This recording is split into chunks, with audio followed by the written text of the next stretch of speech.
Et si la guerre en Ukraine basculait sous nos yeux, dans un silence gêné, sans que les dirigeants occidentaux n'osent le reconnaître publiquement? Depuis plusieurs semaines, la ligne de front vacille, particulièrement près de Kupiansk. Là, les forces ukrainiennes, épuisées par des mois de combat, peinent à contenir l'avancée russe et risquent à tout moment d'être submergées. Cette situation n'est pas sans rappeler la bataille de Verdun durant la Première Guerre mondiale, où l'usure des forces et l'attrition constante conduisirent à un point de rupture imprévisible. La Russie, pour sa part, intensifie ses frappes de précision.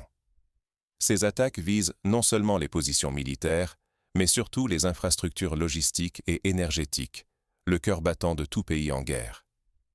Les coupures de courant, massives, plongent des régions entières dans l'obscurité. Les écoles, les hôpitaux, les quartiers entiers s'arrêtent de fonctionner, laissant planer la menace d'un effondrement énergétique. On se souvient ici du siège de Sarajevo dans les années 90, où les infrastructures civiles furent systématiquement ciblées pour briser le moral de la population et la capacité de résistance. Sur le terrain, les témoignages d'habitants se multiplient.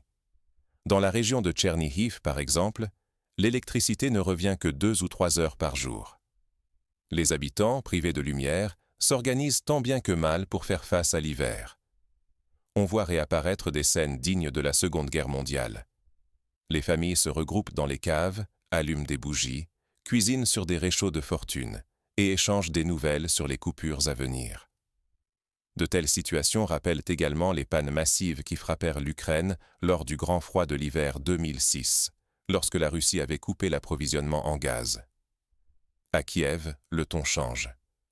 Pour la première fois, des voix s'élèvent pour évoquer un possible cessez-le-feu. Ce glissement dans la rhétorique officielle traduit l'incertitude croissante au sein des élites ukrainiennes.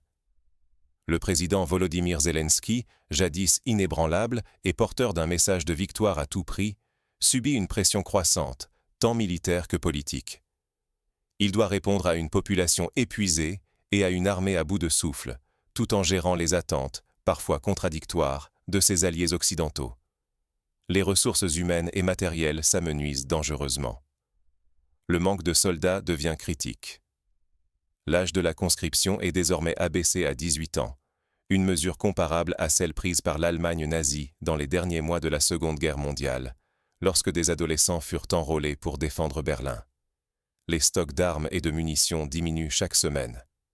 La fatigue, physique et morale, mine soldats comme civils. Les rotations sur le front sont devenues impossibles, et les unités épuisées tiennent la ligne avec des effectifs toujours plus réduits. Le soutien occidental tarde à se renouveler. Les promesses de livraison d'armes et d'aide financière s'accumulent, mais leur concrétisation tarde. Les forces ukrainiennes, confrontées à l'urgence, réorganisent la défense secteur par secteur, déshabillant une zone pour renforcer une autre. Cette tactique rappelle la gestion de la ligne Maginot en 1940, où, faute de moyens, les Français déplacèrent les troupes d'un secteur à l'autre jusqu'à l'effondrement général. Ce qui se joue aujourd'hui dépasse la simple guerre de position. Moscou impose une lente asphyxie, redéfinissant en silence les règles du conflit. L'ignorer, c'est risquer de ne pas anticiper un bouleversement politique régional qui toucherait non seulement l'Ukraine, mais aussi l'équilibre de toute l'Europe. L'histoire regorge d'exemples où l'épuisement d'un État en guerre a entraîné l'effondrement de l'ordre régional, comme lors de la chute de l'Empire ottoman après la Première Guerre mondiale. Pour comprendre cette bascule, il faut explorer les rouages précis de cette érosion stratégique. Comment la Russie a-t-elle pu reprendre l'initiative alors que le front semblait figé? Derrière la lassitude apparente, une stratégie d'attrition implacable s'est mise en place, comparable à la tactique de siège utilisée par les Romains contre Carthage, patientant et frappant jusqu'à ce que la résistance s'effondre de l'intérieur. Pourquoi la Russie privilégie-t-elle une lente érosion du front ukrainien plutôt qu'un effondrement brutal? Cette question est au cœur de la nouvelle phase du conflit. Chaque jour, la résistance ukrainienne s'émousse un peu plus, minée par une stratégie d'attrition que Moscou mène avec une détermination glaciale. Dans l'histoire militaire, l'URSS adopta des tactiques similaires lors du blocus de Leningrad, misant sur l'asphyxie plutôt que sur l'assaut frontal. Désormais, les frappes russes ciblent méthodiquement les infrastructures vitales, centrales électriques, nœuds ferroviaires, usines d'armement. Tout ce qui permet à la machine de guerre ukrainienne de fonctionner est visé. En moins de 2 semaines, 7 frappes majeures ont touché le complexe militaro-industriel et énergétique du pays. Cela rappelle la campagne de bombardement alliée sur les usines allemandes à Schweinfurt et à Ploiești pendant la Seconde Guerre mondiale, qui visait à priver l'ennemi des moyens de production essentiels. Les effets ne se font pas attendre. Des régions entières sont plongées dans l'obscurité à cause de coupures de courant programmées. L'électricité, devenue un bien rare, est rationnée selon des horaires stricts. Les transports, les industries et même les hôpitaux fonctionnent au ralenti ou restent paralysés. À titre d'exemple, dans la région de Dnipropetrovsk, certains hôpitaux ont dû transférer leurs patients vers des centres équipés de générateurs, faute de pouvoir assurer les soins de base. Mais user les forces ukrainiennes n'est qu'un aspect de la stratégie. Cette pression constante vise aussi le moral. Chaque nouvelle attaque creuse l'angoisse chez les civils comme chez les soldats, qui vivent dans l'attente de la prochaine frappe. Le quotidien se résume à la survie, et l'épuisement gagne les esprits. Cela rappelle la stratégie du terror bombing utilisée par les Allemands contre Londres lors du Blitz pour pousser la population à la reddition par la terreur et la lassitude. Les pertes s'accumulent. Les rotations de troupes deviennent impossibles, faute de renforts suffisants. Dans certains secteurs, des unités ukrainiennes, exténuées, tiennent la ligne avec des effectifs toujours plus réduits. Le cas du bataillon de Pokrovsk est emblématique. Initialement fort de plusieurs centaines d'hommes, il ne compte plus qu'une poignée de combattants, selon les témoignages de terrain recueillis par des journalistes indépendants. À Kiev, le doute s'installe. Des voix dissidentes évoquent l'idée de pause dans les combats, craignant un effondrement total. Le discours officiel demeure combatif, mais en coulisses, l'urgence est de sauver ce qui peut l'être. On se souvient qu'en 1940, le gouvernement français avait lui aussi maintenu un discours de résistance, tout en préparant secrètement l'armistice avec l'Allemagne. Ce scénario d'usure progressive comporte des risques vertigineux. Si la défense continue de s'effriter, l'Ukraine pourrait être confrontée à une reddition sans condition ou à une crise humanitaire majeure. Pour Moscou, l'objectif n'est plus la victoire éclair, mais d'épuiser l'adversaire jusqu'à ce que Kiev soit contrainte à des concessions imposées. C'est la même logique qui poussa les Alliés à exiger la capitulation inconditionnelle de l'Allemagne en 1945, après avoir épuisé militairement et économiquement le régime nazi. Pourtant, la portée de cette stratégie dépasse largement le strict champ militaire. Car la guerre d'attrition menée par Moscou fragilise aussi l'équilibre politique et social de l'Ukraine. Et l'onde de choc menace de traverser les frontières. Les villes assiégées, à l'image de Bakhmout, deviennent le symbole d'une résistance qui s'essouffle. Des vidéos diffusées sur les réseaux sociaux montrent des quartiers entiers réduits en ruines, à l'instar du siège de Grozny en Tchétchénie. La logistique vacille. Carburant, munitions, équipements. Tout vient à manquer. Les chaînes de ravitaillement sont coupées, la mobilité des troupes entravée et la dépendance à l'aide étrangère devient absolue. L'armée est forcée de faire des choix douloureux, au risque de sacrifier certaines positions. On pense à la décision de l'armée rouge d'abandonner Kiev en 1941 pour préserver ses forces face à l'avancée allemande. Mais la fragilité ne s'arrête pas là. Sur le plan politique, les signaux d'alerte se multiplient. La destitution du maire d'Odessa, les tensions dans plusieurs régions, les rivalités internes mettent à nu la vulnérabilité de la cohésion nationale. Le pouvoir central vacille, miné par des luttes d'influence et des contestations croissantes. Les manifestations sporadiques contre la mobilisation rappellent celles qui éclatèrent en Russie en 2022, révélant une société civile sous tension. Face à cette instabilité, les alliés occidentaux durcissent le ton. Chaque tranche d'aide se double de conditions. Exigence de réforme, de transparence, de renouvellement politique. L'Ukraine doit composer avec ces injonctions, quitte à heurter des intérêts locaux ou à creuser les divisions internes. Lors du plan de Marshall, après la Seconde Guerre mondiale, les États-Unis imposèrent aussi des réformes économiques pour garantir la stabilité de l'aide. Dans l'ombre, la diplomatie s'active. Des discussions discrètes s'engagent entre Volodymyr Zelensky, Donald Trump et Vladimir Poutine. L'éventualité d'un compromis, longtemps impensable, s'invite peu à peu dans les débats, brouillant la frontière entre alliés et adversaires, et alimentant la méfiance. Ce jeu d'équilibre rappelle les accords de Minsk en 2015, où chaque camp cherchait à sauver la face tout en se préparant au pire. Là réside le danger. Si l'Ukraine ne parvient pas à restaurer sa cohésion politique ni à rassurer ses partenaires, elle risque l'isolement international, une rupture logistique et peut-être un bouleversement intérieur. Le moindre faux pas pourrait précipiter une crise majeure, dont les répercussions dépasseraient largement les frontières du pays. On peut comparer ce risque à l'effondrement de la Tchécoslovaquie en 1938, suite aux accords de Munich qui précipitèrent la crise de toute l'Europe centrale. La fragilité s'étend donc bien au-delà du front militaire. Mais une autre menace, plus invisible, continue de gagner du terrain, l'épuisement énergétique orchestré par Moscou. Les coupures de gaz en plein hiver rappellent la crise énergétique de 2009, où plusieurs pays européens avaient été touchés par la suspension de l'approvisionnement russe. Sommes-nous à l'aube d'une paix froide ou au seuil d'un nouvel embrasement? L'Ukraine avance vers une croisée des chemins alors que la Russie impose lentement ses propres règles du jeu. Moscou privilégie une diplomatie de l'ombre. Discussions techniques, aucun effet d'annonce, pas la moindre illusion de percée rapide. Ici, chaque geste, chaque mot, devient un signal à décrypter, un fil tendu entre espoir et menace. La paix, si elle s'esquisse, se négocie loin des regards. Budapest revient avec insistance comme théâtre de rencontres secrètes. Mais qui siège vraiment à la table? Les États-Unis refusent désormais tout chèque en blanc.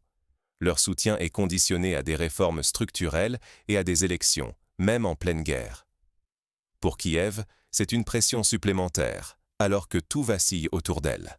Cette situation rappelle les tractations secrètes lors des accords d'Oslo pour le Proche-Orient, où la diplomatie parallèle préparait le terrain sans que l'opinion publique n'en soit informée. L'Europe, pendant ce temps, redoute d'être reléguée au rang de spectateur impuissant. Certains diplomates craignent qu'un marchandage direct entre Washington et Moscou ne les laisse sur le bas-côté. Les intérêts européens, déjà fragmentés, peinent à s'imposer dans la nouvelle architecture de sécurité qui prend forme en coulisses. L'absence de l'Europe lors des grandes négociations sur la Syrie, en 2015, est un précédent qui hante aujourd'hui les chancelleries. Sur le terrain, la réalité évolue à grande vitesse. Certaines zones du front menacent de basculer sous contrôle russe, forçant l'Ukraine à revoir ses priorités territoriales.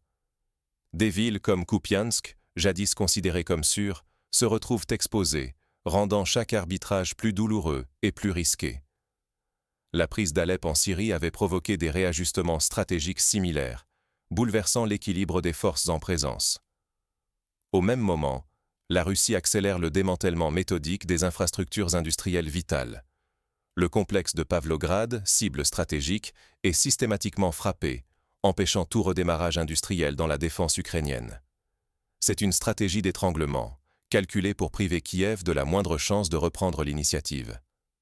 Une telle approche évoque la destruction des usines de Silésie par les Alliés en 1944 pour affaiblir la machine de guerre allemande.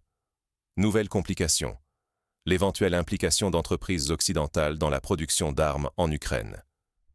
Si cette dynamique s'affirme, elle brouille encore davantage les cartes diplomatiques, risquant une escalade indirecte et une implication accrue de l'Occident dans le conflit. On peut évoquer ici la participation de compagnies américaines à l'effort de guerre britannique durant la Seconde Guerre mondiale, avant même l'entrée officielle des États-Unis dans le conflit. Dans ce climat, le moindre faux pas à la table des négociations pourrait s'avérer fatal. Un accord bancal ne mettrait pas seulement en péril la souveraineté ukrainienne. Il ouvrirait la voie à une déstabilisation régionale durable, voire à l'entrée de nouveaux acteurs dans la guerre. Chaque décision engage l'avenir, non seulement de Kiev, mais de l'équilibre européen tout entier. Les accords de Yalta, en 1945, redéfinirent la carte de l'Europe pour des décennies, illustrant le poids des compromis diplomatiques mal négociés. Mais un autre front s'ouvre déjà, loin des lignes de bataille, la crise énergétique, qui menace de tout faire basculer. Car Moscou sait que l'hiver sera décisif, tant pour l'Ukraine que pour ses soutiens européens. Les coupures de gaz, les hausses de prix, la menace d'un blackout généralisé rappellent la vulnérabilité de l'Europe, déjà éprouvée lors du choc pétrolier de 1973. Comment détecter, à temps, les véritables signes d'un basculement stratégique? Dans la guerre moderne, ce ne sont plus les images spectaculaires de chars en mouvement ou d'explosions qui font l'histoire. C'est l'usure, lente et silencieuse, qui façonne l'issue du conflit. Lors de la guerre du Vietnam, la supériorité militaire américaine ne put venir à bout de la stratégie d'attrition menée par le Viet Cong, qui finit par l'emporter sur la durée. L'Ukraine traverse ce processus d'attrition. Les réserves s'épuisent, les infrastructures s'effondrent peu à peu, et le moral de la population s'érode. Il n'y a pas de bataille décisive, mais chaque jour laisse des marques irréversibles. La guerre d'Afghanistan pour l'URSS fut aussi une guerre de l'usure, menant à un retrait humiliant après 10 ans d'enlisement progressif. Aujourd'hui, ce ne sont plus les kilomètres gagnés qui comptent. Ce qui pèse, c'est la maîtrise de la logistique et de l'énergie. Sans électricité, sans carburant, sans soutien financier, même la plus grande détermination s'émousse. Les frappes russes ciblent méthodiquement les réseaux énergétiques et les voies de transport. L'objectif n'est pas la destruction immédiate, mais l'asphyxie progressive, une stratégie froide, patiente, implacable. L'histoire militaire montre que la logistique est souvent la clé de la victoire, comme lors du débarquement allié en Normandie, où le succès dépendit de la capacité à maintenir un flux constant de ravitaillement. Dans l'ombre, la diplomatie s'active. Les compromis recherchés entre négociateurs pèsent parfois plus lourd que n'importe quelle victoire militaire. L'usure oblige chaque camp à reconsidérer sa position. Un simple changement de ton dans les discours officiels, une volonté soudaine de négocier, quelques appels à la trêve. Ce sont là des signaux faibles, mais essentiels. L'accord de Panmunjom, qui mit fin à la guerre de Corée, fut précédé par une longue phase d'épuisement mutuel et de négociations secrètes. L'épuisement moral est un facteur clé, souvent sous-estimé. Quand la société doute, la résistance se fissure. L'abaissement de l'âge du service militaire à 18 ans, ou les tensions croissantes à Odessa, sont des symptômes d'une instabilité profonde. Ces fissures internes annoncent parfois des crises plus brutales que n'importe quelle offensive militaire. La révolution russe de 1917 éclata alors que l'armée, exténuée, ne croyait plus à la victoire. Pour anticiper, il faut décoder les évolutions dans la rhétorique des dirigeants. Quand le discours passe de la guerre au compromis, c'est le signe que les certitudes vacillent. L'État commence alors à préparer l'opinion à une nouvelle réalité, loin des promesses initiales. Ce basculement fut observé lors de la décolonisation française en Algérie, où la rhétorique du maintien de l'ordre céda la place à l'idée d'une négociation inévitable. Ignorer ces dynamiques, c'est risquer d'être pris de court par un basculement soudain et de mal comprendre l'avenir politique de la région. Lire entre les lignes, c'est gagner une précieuse avance sur le cours du conflit et sur ses conséquences, bien au-delà de l'Ukraine. L'histoire des crises internationales enseigne que la compréhension fine des signaux faibles et des changements de discours permet d'anticiper les ruptures majeures. Mais derrière les discours et les manœuvres, un autre facteur s'esquisse: l'incertitude occidentale. Le soutien international, lui aussi, montre des signes d'essoufflement. Les débats au Congrès américain sur la poursuite de l'aide à l'Ukraine rappellent ceux qui avaient précédé l'arrêt de l'aide au Sud-Vietnam en 1975. La bataille décisive ne se joue peut-être pas sous les projecteurs. Tandis que chaque déclaration officielle retient l'attention, c'est dans l'ombre que la véritable dynamique s'installe. Pas à pas, la Russie impose son tempo, avançant avec patience, là où l'Ukraine s'essouffle et où l'Occident doute de la suite à donner à son engagement. On peut comparer cette évolution à la guerre de Corée, où le front se stabilisa sans vainqueur clair, mais où la lassitude des Alliés conduisit à un statu quo durable. Il ne s'agit plus de victoire éclatante, ni de défaite immédiate. Le véritable piège, c'est l'usure. Grignoter les ressources, repousser les limites du tolérable, jusqu'à transformer la question en « à quel prix la paix sera-t-elle conclue ?» Dans les coulisses, les tractations s'emballent.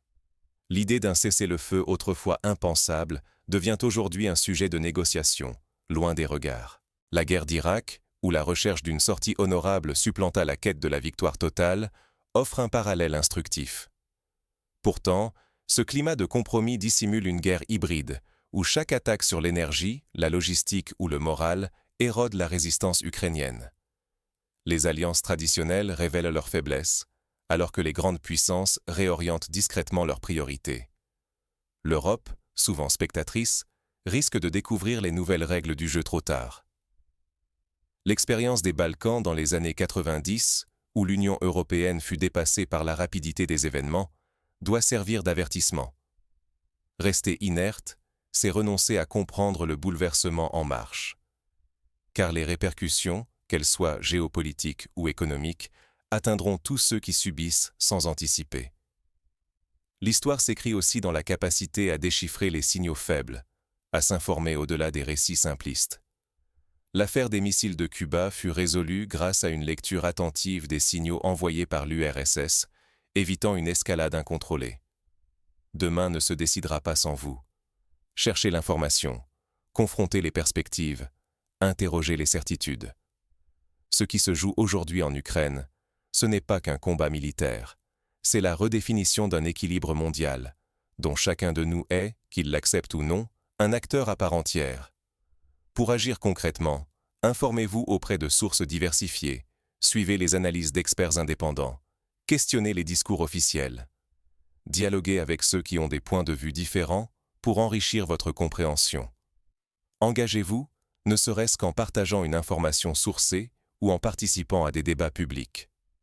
L'histoire prouve que la vigilance citoyenne peut parfois influer sur le cours des événements, comme lors des grandes mobilisations pour la paix durant la guerre froide.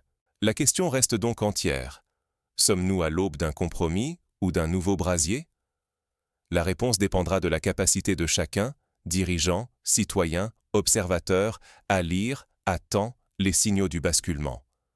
Restez attentifs, car ce qui se joue en Ukraine pourrait, demain, redéfinir les contours de notre monde commun.